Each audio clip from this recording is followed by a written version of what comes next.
이제 우리 하나님 말씀 앞으로 나아가겠습니다. 오늘 우리에게 주시는 하나님의 말씀은 누가복음 24장 1절에서 12절까지의 말씀입니다. 누가복음 24장 1절에서 12절까지의 말씀입니다. 우리 한 절씩 교독하시고 마지막 12절 말씀은 한 목소리로 합독하도록 하겠습니다. 제가 1절 말씀 먼저 보겠습니다. 안식 후 첫날 새벽에 이 여자들이 그 준비한 향품을 가지고 무덤에 가서 돌이 무덤에서 굴려 옮겨진 것을 보고 들어가니 주 예수의 시체가 보이지 아니하더라.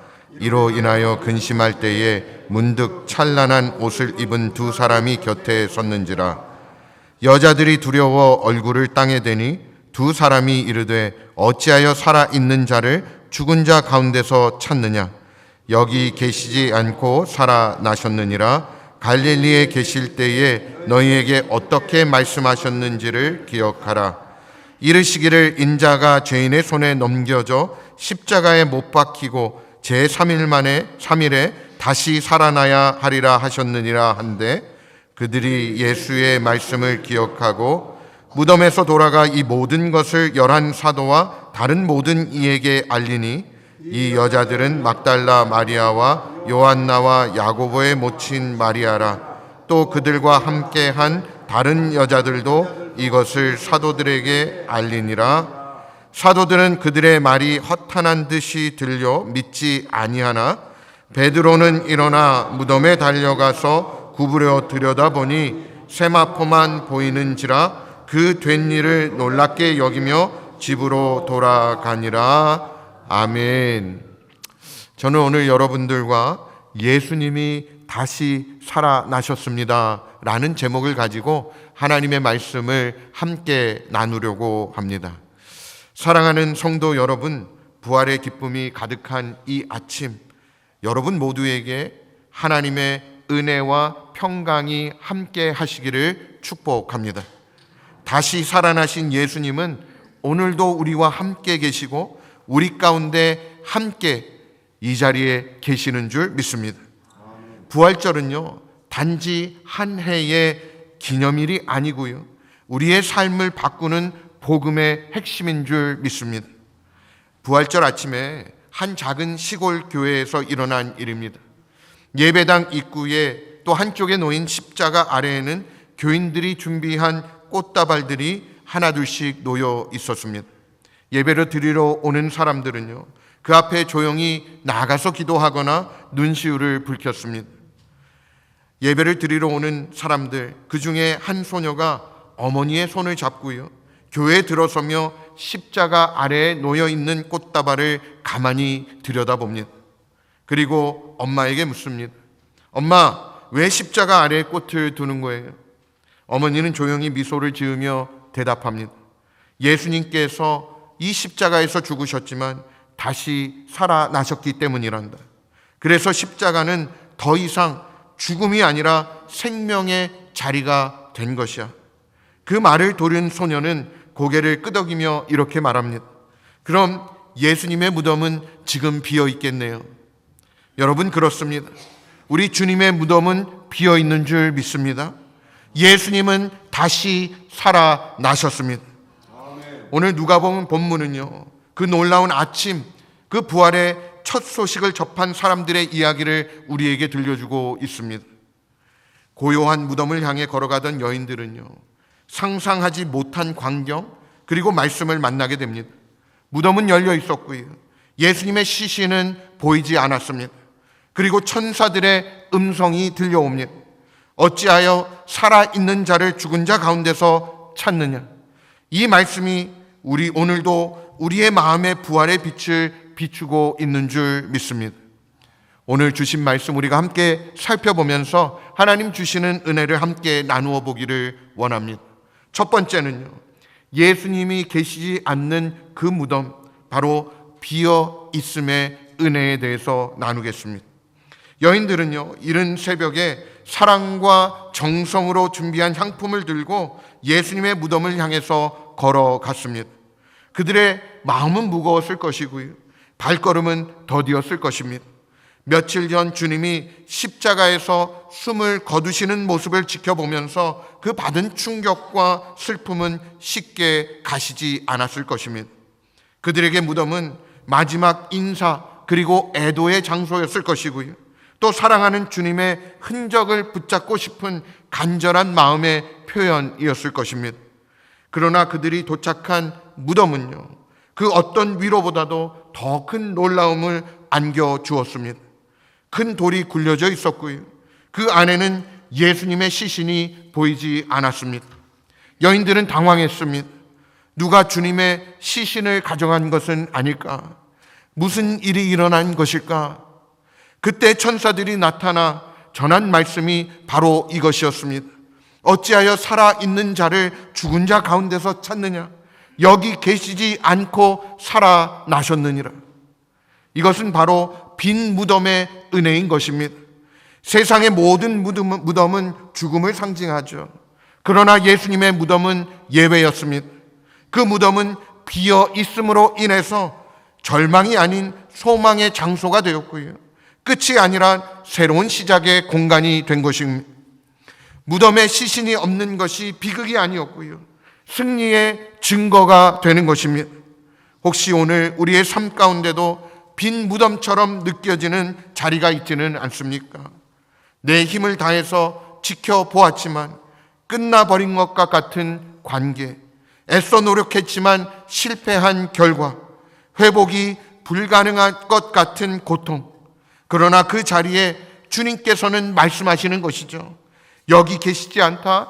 주님께서 다시 살아나셨다. 살아계신 하나님은 우리 안에 역사하고 계시는 것입니다. 우리의 한계가 끝이 아닙니다. 무너진 곳에서 다시 세우시는 주님의 능력이 있는 것이죠. 우리의 눈물의 자리가 은혜의 시작점이 되는 것입니다. 부활은 사망을 무력화시킨 하나님의 선언이고요, 빈 무덤은 그 부활의 첫 증거가 되는 것입니다. 예수님께서 계시지 않는 그 무덤, 그것이 바로 우리에게 생명의 길을 열어주신 은혜의 현장이라는 사실을 우리는 믿어야 하는 것입니다. 두 번째로요, 기억나는 그 말씀, 곧 말씀이 우리의 믿음을 다시 살린다는 것입니다. 빈 무덤 앞에서 놀라 어찌할 바를 모르던 여인들에게 천사들은 이렇게 말합니다. 어찌하여 살아있는 자를 죽은 자 가운데서 찾느냐? 갈릴리에 계실 때에 너희에게 어떻게 말씀하셨는지를 기억하라. 여러분, 이 말씀은요, 여인들의 시선을 다시 말씀의 자리로 돌려놓는 음성이었던 것입니다. 예수님은 이미 여러 차례 자신의 죽음에 대해서 그리고 부활에 대해서 말씀하셨습니다. 고난과 십자가, 그리고 다시 사흘 만에 살아나실 것에 대해서 분명히 말씀하셨지만 제자들과 여인들은 그 말씀을 잊고 있었습니다. 슬픔과 두려움, 그 현실의 무게가요, 그들의 기억과 믿음을 덮어버렸던 것입니다. 그러나 그 천사의 한마디가 이 모든 것을 바꾸어 버립니다. 기억하라. 그때 여인들은 예수님의 말씀이 떠올랐고요, 그 말씀이 다시 그들의 믿음을 일으켰던 것입니다. 부활신앙은요, 말씀을 기억할 때에 비로소 더욱 깊어지는 것입니다. 고난 가운데 있을 때에 눈앞의 현실이 전부인 것 같이 느껴질 때에 말씀이 기억나지 않으면 우리는 쉽게 낙심하고 맙니다. 하지만 말씀이 기억나면 우리 안의 믿음은 다시 살아나는 것입니다. 말씀은 어제의 기록이 아니고요, 오늘 우리로 하여금 살아가게 하는 능력이 되는 줄 믿습니다. 여러분, 어쩌면 우리도 여인들과 같은 상태일지 모르겠습니다.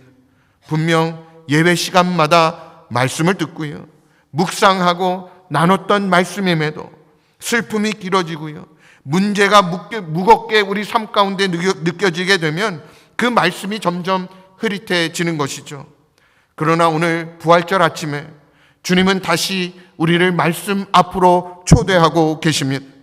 내가 전에 너희에게 말하지 않았느냐? 그 말씀을 기억하라. 여러분, 말씀을 기억하게 되면 우리 앞에 현실이 다가오는 것이죠.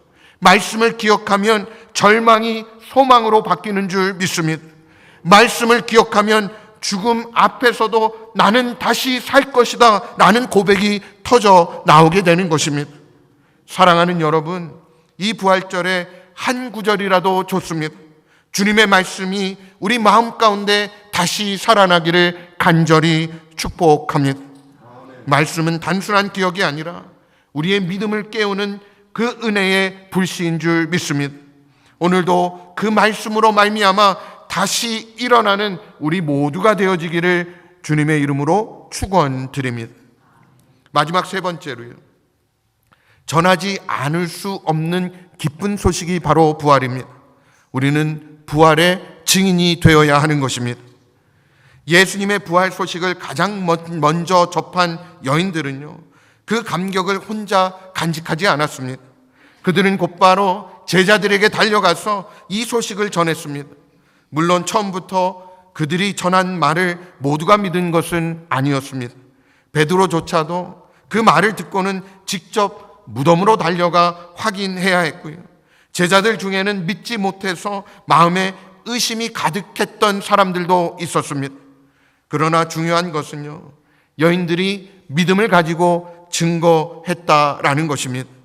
그들은 본 대로, 들은 대로, 그리고 느낀 대로 이야기했습니다.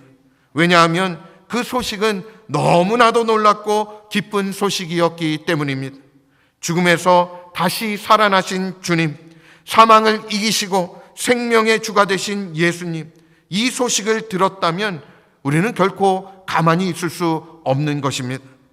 부활은 단지 감동적인 이야기로 끝나서는 안 됩니다. 부활은 나의 이야기가 되어야 하는 것입니다. 그리고 우리의 입술을 통해서 세상에 흘러가야 할 복음의 메시지인 것입니다.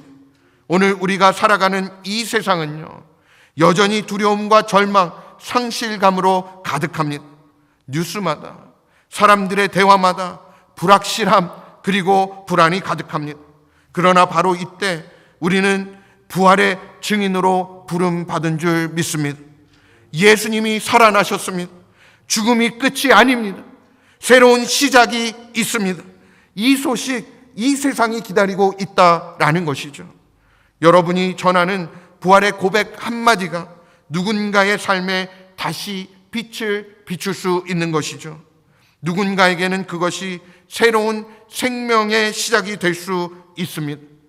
여러분, 큰 전도가 꼭 아니어도 괜찮습니다. 짧은 문자 메시지를 보낼 수도 있고요, 따뜻한 식사를 대접하면서 그 사랑을 나눌 수도 있는 것입니다. 중요한 것은 우리가 이 부활의 기쁨을 품고 살아가는 사람들이라는 것입니다. 부활은요, 믿는 자 안에서 역사하는 능력이 되는 줄 믿습니다. 그리고 그 능력은 전해질 때 더 큰 기쁨으로 열매를 맺는 것입니다. 여인들처럼 우리도 부활의 소식을 들었다면 멈추지 말아야 합니다. 침묵하지 말아야 합니다. 전하지 않을 수 없는 복음, 그것이 바로 부활의 능력인 줄 믿습니다. 이번 부활절 우리도 이 고백으로 살아가야 합니다. 예수님은 다시 살아나셨습니다. 예수님은 오늘도 나의 주님이 되십니다. 그리고 이 고백을 삶으로, 사랑으로, 용기로 전하며 살아가는 부활의 증인들이 다 되어지기를 주님의 이름으로 축원드립니다. 영국의 한 시골 마을에요, 깊은 신앙을 가진 할머니가 한 분 계셨습니다. 평생 교회를 섬기면서 기도와 사랑으로 이웃을 돌보았던 분이었습니다. 그 할머니는 생전에 자신의 장례식에 대해서 자녀들에게 이렇게 당부했다고 합니다. 내 관 옆에 꼭 작은 포크 하나를 넣어두렴.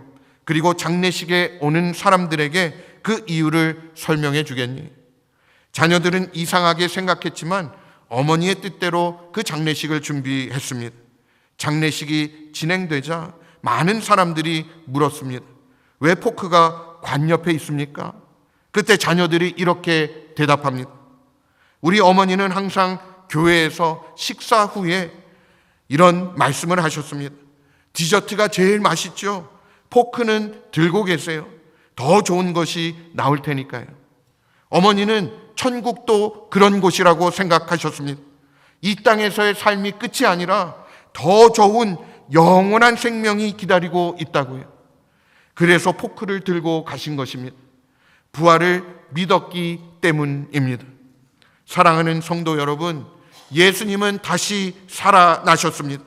그 부활은 단지 이론이나 신념이 아니라 실제로 우리의 삶의 현실을 바꾸는 능력이고요, 또 소망입니다. 무덤이 비어있다는 것은 우리의 인생의 절망적인 자리에도 여전히 희망이 있다라는 뜻입니다.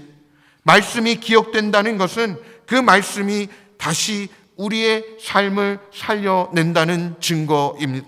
그리고 우리가 그 부활을 믿는다면 우리도 이제 부활의 증인으로 살아가야 하는 것입니다. 여러분, 오늘도 이렇게 고백해 보십시오. 주님께서 부활하신 것처럼 저도 다시 살 것을 믿습니다. 주님의 부활이 나의 소망입니다. 그리고 이 소망을 전하며 살아가겠습니다.